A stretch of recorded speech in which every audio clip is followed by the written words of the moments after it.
E dando continuidade ao nosso evento, segue-se a palestra sobre o movimento espírita português, que será apresentada por António Mendonça, da Associação Cultural Espírita de Santarém, Augusto Carona, do Centro Espírita Perdão e Caridade, e Manuel Costa, da Associação de Beneficência e Fraternidade, sendo também todos eles trabalhadores da Federação Espírita.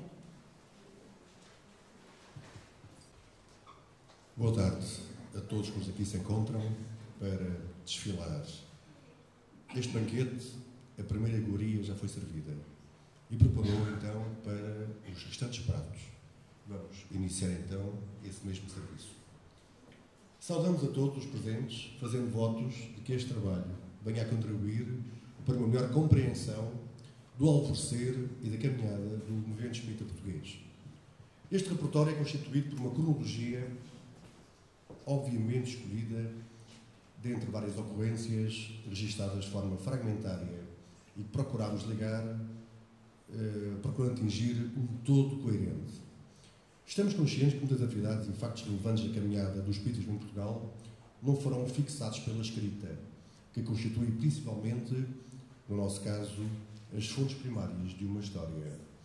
Também muitos militantes que desenvolveram trabalhos e tarefas relevantes para o movimento não são citados, pela natureza sincrética desta curta resenha, que nos possam perdoar esta omissão. E assim, vamos iniciar o desfile deste repertório que tem como linha de vista situar-nos numa caminhada desde que a doutrina foi lançada com a edição do primeiro livro espírita do mundo, o livro que nos identifica, o Livro dos Espíritos. Uma breve síntese, verificamos que o século XIX criou as condições para uma mudança de mentalidades aos mais diversos níveis. Sem sombra de dúvidas, foi criado um momento que já tinha sido programado, possivelmente há milhares de anos, pela espiritualidade, para que a doutrina, como cristianismo redivivo, possa ter surgido no nosso planeta, assumindo uma, digamos assim, uma visão racional, não é? Do divino e desse mundo invisível que nos cerca. O Espiritismo vai trazer ao conhecimento humano, vai trazer o conhecimento das esferas espirituais, que eram sentidas, pressentidas, pressagiadas, mas que não estavam definidas nem verdadeiramente identificadas.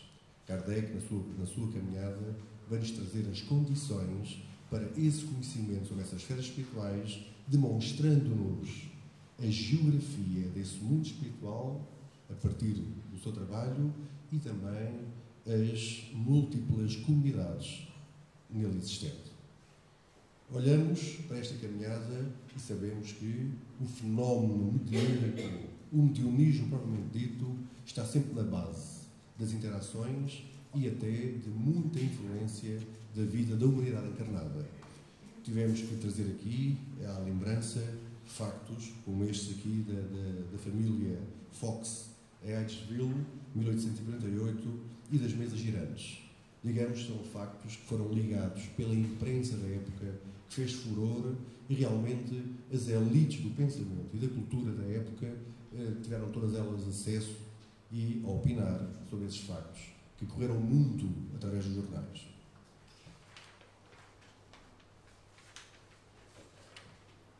Aqui sinalizamos o local do lançamento do Livro dos Espíritos, no Palais Royal, possivelmente o primeiro grande centro comercial da Europa, possivelmente a livraria d'Endieu, onde o Livro dos Espíritos foi posto à venda uma manhã de sábado, onde entre as 9 e as 12 horas se venderam logo cerca de 60 exemplares.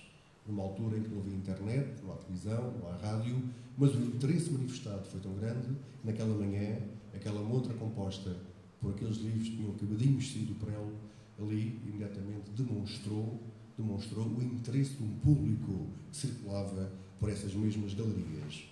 Historicamente é aqui que vai nascer a doutrina espírita. Como é que a doutrina chegou a Portugal? Bem, temos que conjecturar. Temos que conjecturar percebendo que se os meados do século XIX deram origem, numa caminhada de 10 ou 11 anos, à produção dos 5 livros constituídos como o Pentateuco Catecista. Essa caminhada foi uma caminhada primeira em língua francesa. Portugal, e neste caso o governo português, assim como inclusive a monarquia constitucional, a família real, concedia muitas bolsas de estudo a pintores, escultores, ensaístas, que completavam os seus estudos, que estagiavam grandes mestres franceses. Não nos esqueçamos que Paris é a cidade de luz, é a cidade da cultura do século XIX. Até no século XX, a França ainda teve uma grande força. Eu ainda sou do tempo em que se estudava francês como uma das línguas obrigatórias do liceu. O francês e o inglês, aliás, começava-se com o francês primeiro e só lá a seguir ao 7º ano de escolaridade, ou sensivelmente, é que se começava com o inglês. Olhamos para o francês como uma língua de cultura, uma língua de ligação. Ora bem, muitos desses, digamos, pintores, escultores que foram até a França, muitos daqueles homens que acabaram os seus cursos na Faculdade de Coimbra, de famílias abastadas, a quem os pais podiam oferecer uma coisa chamada a viagem. Para completar a sua ilustração, muitos deles viajavam pelas principais capitais europeias. Paris era um ponto de passagem obrigatória, onde até muitos estacionavam. Esta viagem realmente era uma coisa para 2, 3 anos e realmente só as famílias abastadas é que podiam favorecer aos seus filhos esta tal viagem. Ora bem, com certeza foi na bagagem destas pessoas, desta gente, destes portugueses já na altura europeizados, pela sua capacidade económica, foi através deles que o espiritismo deve ter chegado a Portugal, na sua bagagem e na língua-mãe, em francês.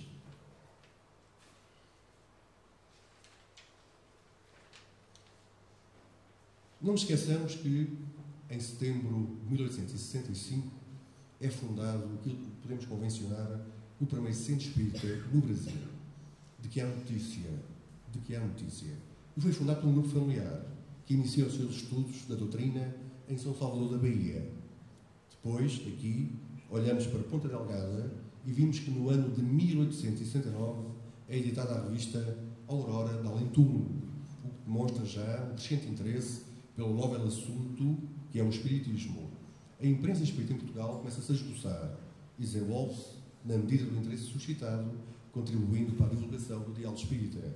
É natural que esta imprensa esteja subscrita a Lisboa, ao Porto, a Coimbra, digamos, a Coimbra pela sua vida académica, Lisboa e o Porto como 2 importantes capitais do nosso país.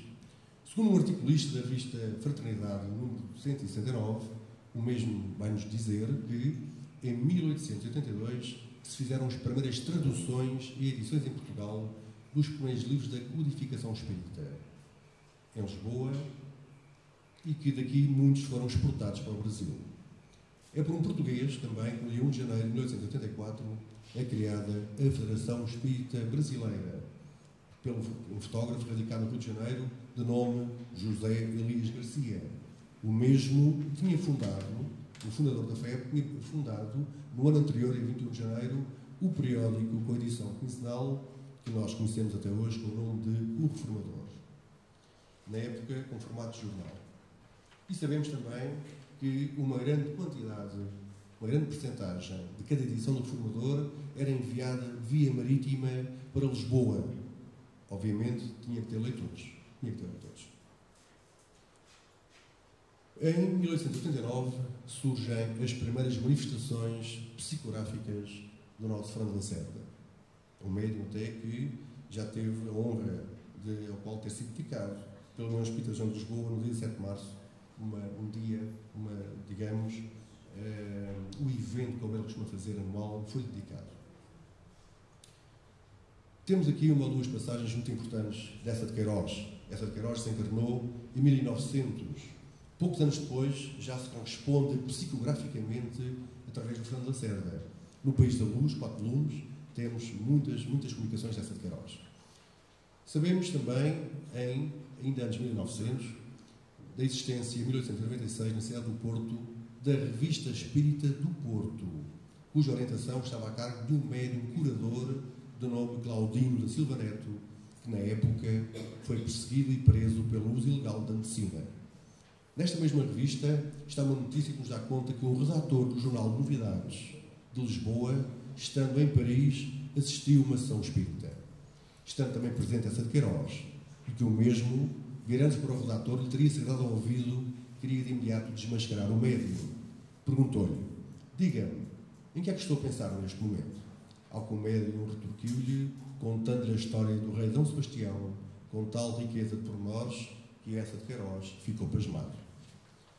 Na obra A Cidade e as Serras, veja-se um diálogo que eu extraí desta obra, foi a última desta de Queiroz, o diálogo entre o tio João Torrado e o José Fernandes sobre o seu grande amigo Jacintinho. Não se sabe quem vai nem quem vem. A gente vê os corpos, mas não vê as almas que estão dentro. Há corpos de agora com almas de outrora. Corpo é vestido, alma é pessoa. Na feira da Roqueirinha, quem sabe com quantos reis antigos se topa quando se anda aos encontrões aos vaqueiros. Em ruim corpo se esconde bom senhor. Uma alusão explícita à reencarnação. Uma alusão explícita, Cidade e as Serras. A última obra dessa de Queiroz não foi terminada por ele. Houve um grande amigo dele que teve que terminar essa obra, compor o último capítulo dessa obra. E se calhar até quem sabe, com a ajuda do próprio autor, não é? Ora bem, noticia-se ainda que em finais do século XIX a fundação de um centro denominado Centro Espírita Luz e Caridade, que foi criado por portugueses regressados ao Brasil e que já traziam o conhecimento da doutrina na sua bagagem. No livro Depois da Morte, de Leon Denis, encontramos uma notícia acerca do movimento espírita em Portugal, tendo em conta que a primeira edição foi dada à estampa em 1897. Esta notícia em Portugal já veio em 1897, nesta obra de Leon Denis, e que nos traz o seguinte, palavras do próprio. No Brasil, em Portugal, nos Açores, o espiritismo também se tem desenvolvido extraordinariamente, devido isso, em grande parte, à boa aceitação que se encontra na consciência, que ele encontra na consciência dos povos e aos factos que ele produz. Em todos estes países há centros e revistas ou jornais espíritas que se encarregam de propagar esta consoladora doutrina, entre as quais podemos mencionar como os mais antigos, o Reformador, órgão da Federação Espírita Brasileira. Também arquivado na Biblioteca Municipal de Leiria existem documentos que referenciam pequenos grupos que se reuniam para assistirem a manifestações de espíritos. Assim como no Algarve, nomeadamente em Tavira e em Olhão, existem registros idênticos, fazendo referências a reuniões com o mesmo objetivo.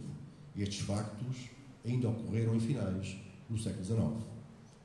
Curiosamente, num trabalho mediúnico realizado em 2006, manifestou-se em Santarém uma entidade, uma senhora, que após encetar o diálogo e progredindo o mesmo, nos veio narrar que na sua casa, ainda hoje, uma casa muito conhecida, uma casa vitivinícola, de produção de vinho, muito conhecida, ainda hoje uma renomada Casa Agrícola do Ribatejo, nos finais do século XIX, se reunia às quintas-feiras para ler e discutir as obras de Kardec, em francês.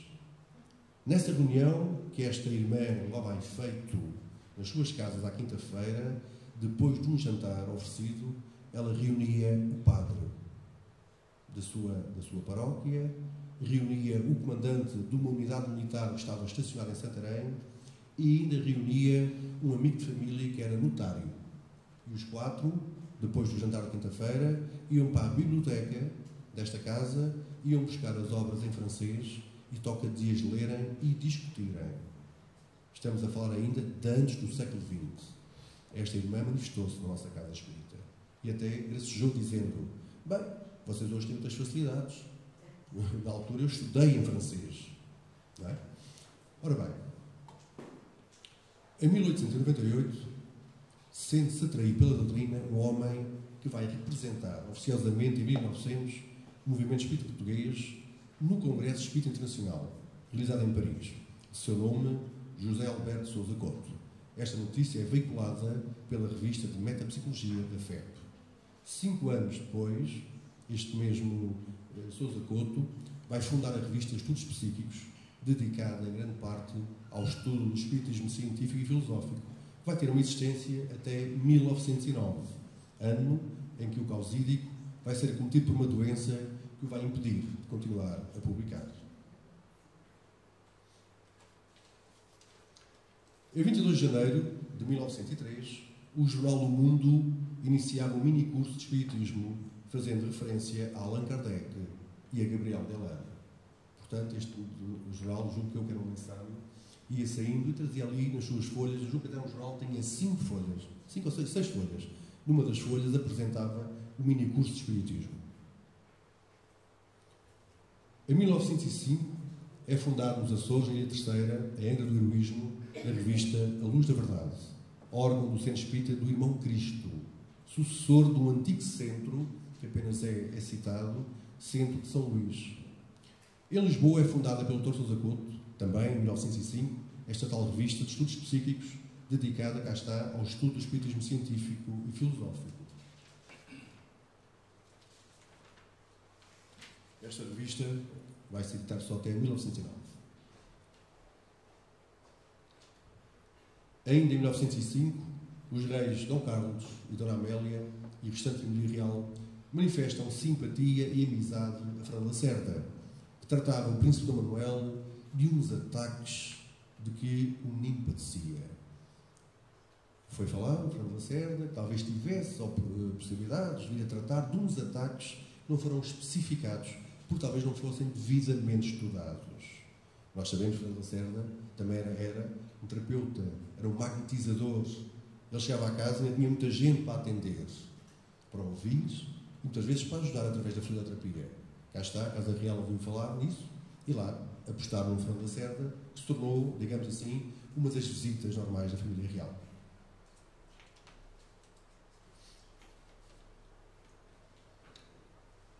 Nos primórdios da consolidação da doutrina, a mistura entre espiritismo e mediunidade era notoriamente acentuada.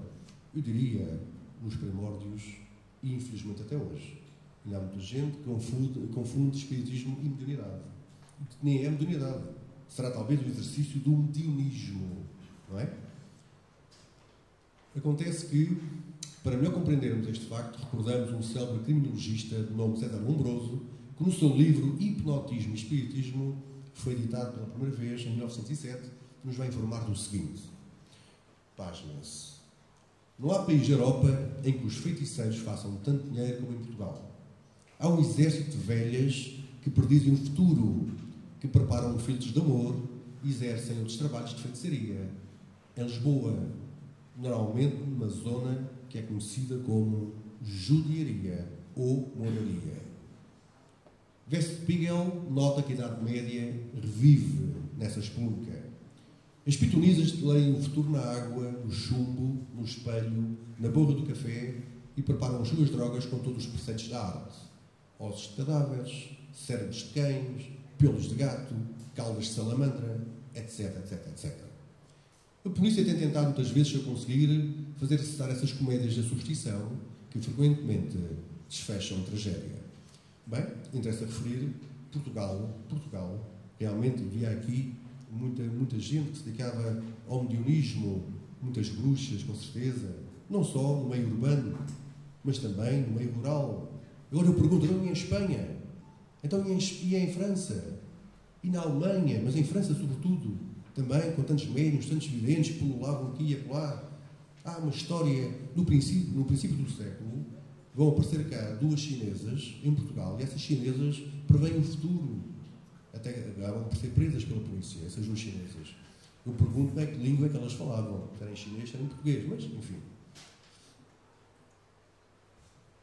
Em 1908, Fernando Lacerda edita o primeiro volume do País da Luz, com o prólogo do Dr. Sousa Couto, com as comunicações bioanímicas do nosso querido Essa de Queiroz, do Camilo Castelo Branco, Napoleão, Padre António Vieira, entre outros.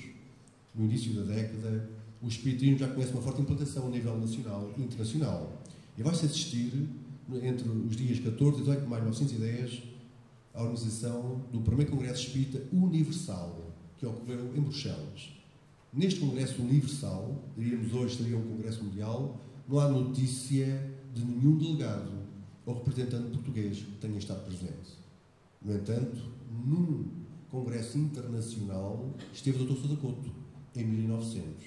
Ou seja, um congresso com características, digamos assim, continentais europeias. Tivemos o Dr. Sousa Couto, foi lá em 1900. Mas em 1910 não há notícia, não quer dizer que não tenha estado, não é? Mas não há notícia de nenhum representante português a representar o nosso país. Também aqui uma pequena recordatória. O ano de 1910 também foi marcado pelo nascimento do Francisco Cândido Xavier, em Pedro Leopoldo, no dia 2 de abril. Portanto, também é um marco da nossa doutrina.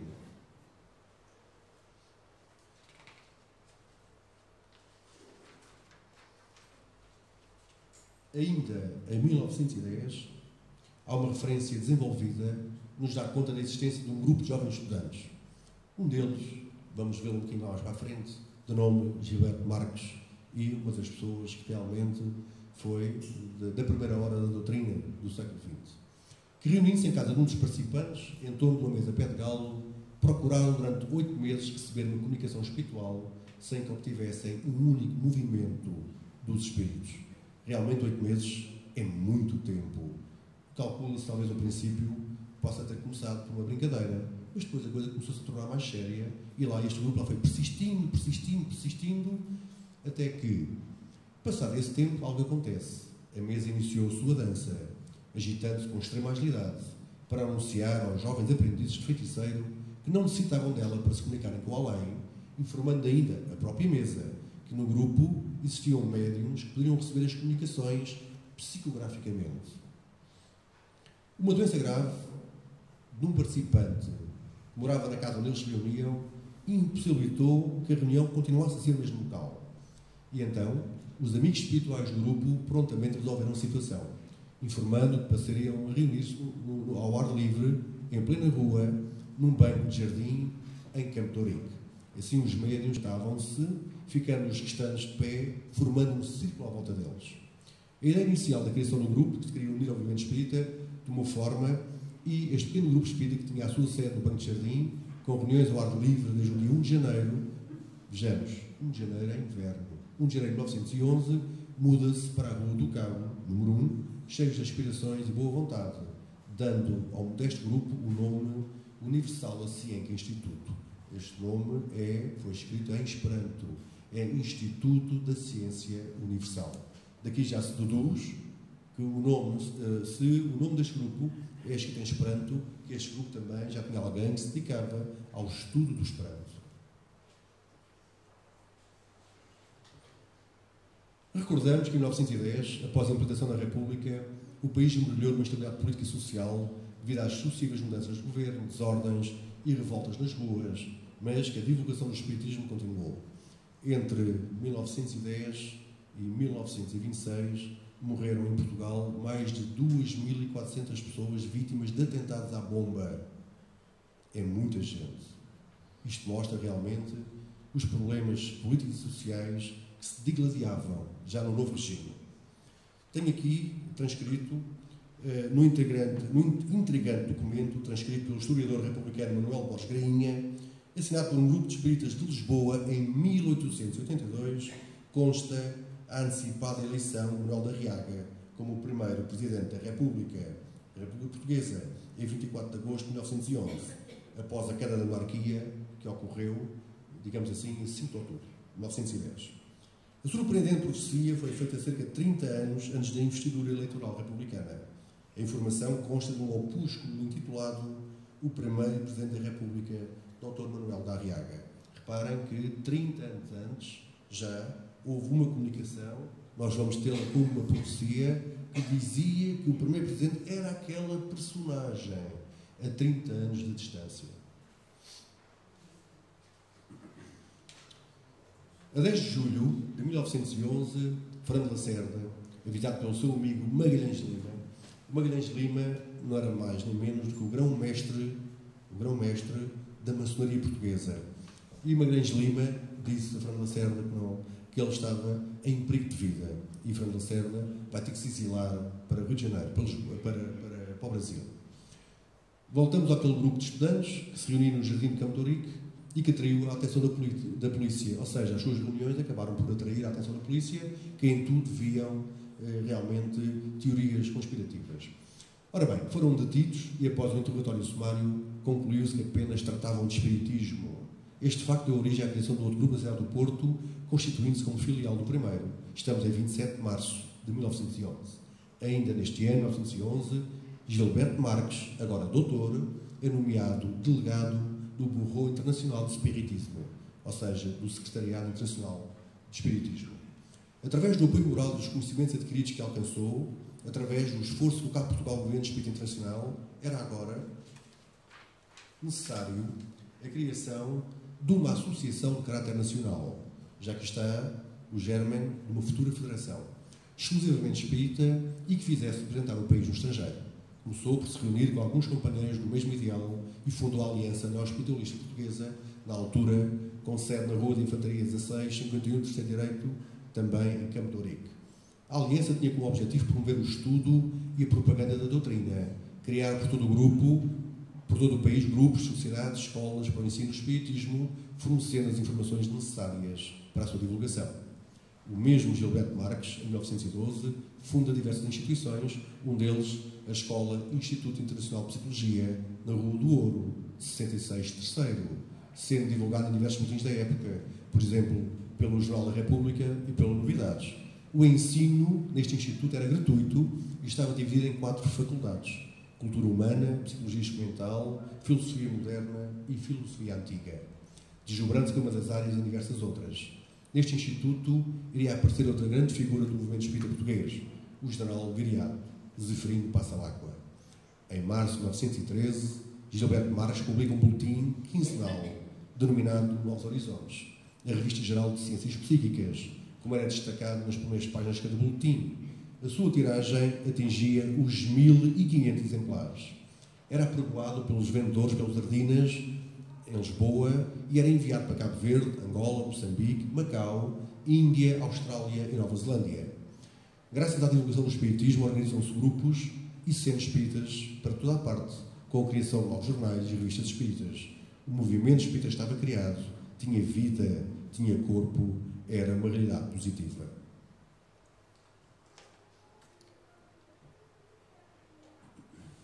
Em 13 de maio de 1913, vai-se realizar em Genebra, na Suíça, o segundo Congresso Espírita Universal.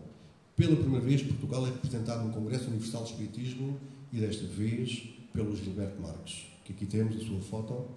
Recordamos que este Congresso Espírita Internacional, realizado em Paris no ano 1900, esteve o tal Dr. Sousa Couto, que, conquistando a simpatia dos ilustres espíritas estrangeiros, também passou a tê-los, o Sousa Couto, como articulistas das suas revistas de estudos psíquicos. Entretanto, está lá para uma guerra mundial. Está lá para uma guerra mundial, apossam-se das pessoas algumas incertezas, há publicações que suspendem as suas tiragens, este instituto, criado pelo Gilberto Marques, encerra as suas portas e o movimento espírita português, de certa forma, reduz a intensidade das suas atividades. Mas a guerra não destruirá as crenças. Vão aparecer cada vez mais religionários, vão garantir a continuidade do movimento, surgindo nomes como Viriato Passalacqua e o irmão Castanheira de Moura. Chegamos então à nossa querida Maria Veleda. Em 1916, Maria Veleda convidou algumas amigas, 2 das quais eram antigas companheiras da Liga Republicana das Mulheres Portuguesas, e fundou o Grupo das 7, que se reuniu todas as semanas na casa de Maria da Madre de Deus, uma dessas 7, em sessões experimentais presididas pelo guia Luz e Amor. Considerando os progressos espirituais do grupo, convidaram outras pessoas a participar das reuniões, perdendo estas o caráter feminino e largando-se a adeptos de ambos os sexos. Assim nasceu o grupo espiritualista Luz e Amor.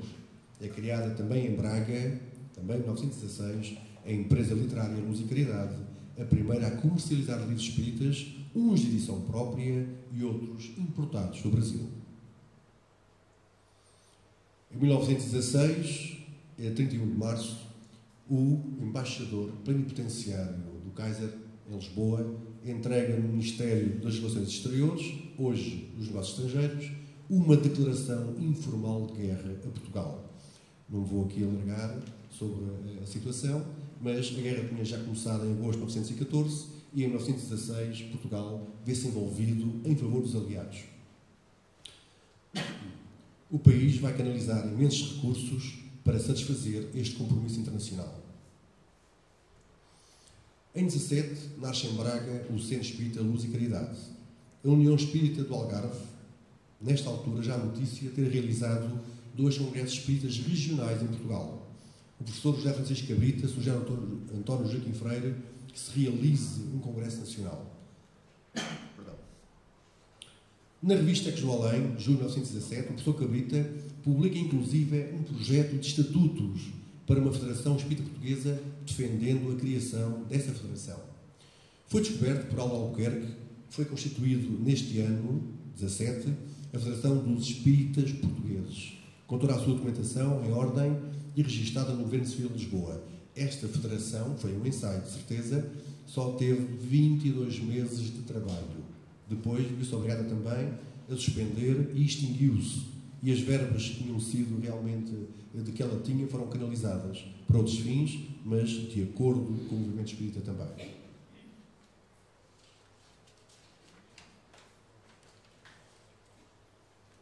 Na revista portuense, a verdade, o mensário de propaganda espírita, pode-se ler: da Federação dos Espíritas Portugueses foram recebidos vários impressos onde são expostas as ideias e onde se desenvolve o seu programa. Reparem que nesta revista há menção a esta Federação dos Espíritas Portugueses. Cá está, mas esta federação só viveu durante 22 meses. Em janeiro de 1919, Maria Veleda, com o seu filho Cândido Guerreiro Xavier da Franca, conjuntamente com o irmão Emílio do Nascimento, lança a revista mensal de propaganda sociológica e de ciências psíquicas, denominada a ASA. A propaganda do espiritismo estava a cargo do general Viriato Passalacqua. Esta revista vai viver durante o ano. É editada em janeiro de 1919, em dezembro cessa a sua publicação. Também, em 1919, o principal, ou um dos principais militantes espíritas portugueses, o Dr. Gilberto Marques, embarca para os Estados Unidos em missão diplomática, distanciando-se assim do nosso país. Em fevereiro de 1921, Maria Veleda funda a revista O Futuro, com as mesmas características da revista ASA. E é em junho de 1922 que é lançada a ideia nesta revista por Maria Veleda da realização de um congresso espírita a fim de aproximar os grupos nacionais e dar visibilidade e prestígio à nova filosofia e combater o pseudo-espiritismo. Em artigo publicado pelo Dr. Leonardo Coimbra, em 1923, na revista Luz e Caridade de Braga, este defende e apoia a realização do Congresso Espírita com um objetivo formulado por Maria Veleda, que também recebe apoio do Dr. Cabrita em artigo do Ecos do Além. É fundado em Lisboa o Centro Espiritualista Luz e Amor.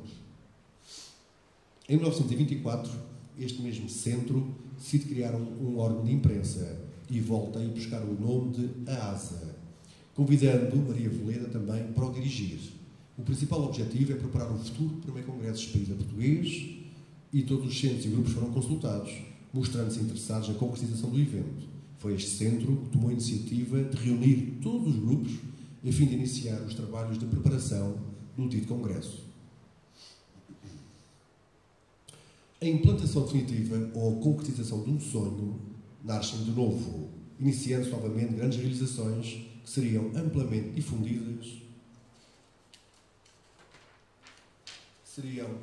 difundidas pela comunicação social em Portugal e no estrangeiro, com o primeiro grande evento espírita português, realizado de 15 a 18 de maio de 1925 no Ateneu Comercial de Lisboa, associação de grande prestígio, que cede as suas instalações para os espíritas realizarem o seu primeiro congresso.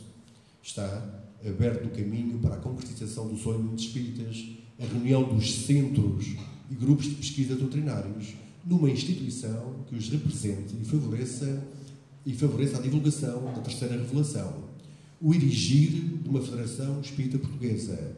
Uma nova página tem sido voltada. Esta magna instituição vai nascer dotado de um ímpeto vigoroso, procurando preparar-se para o futuro.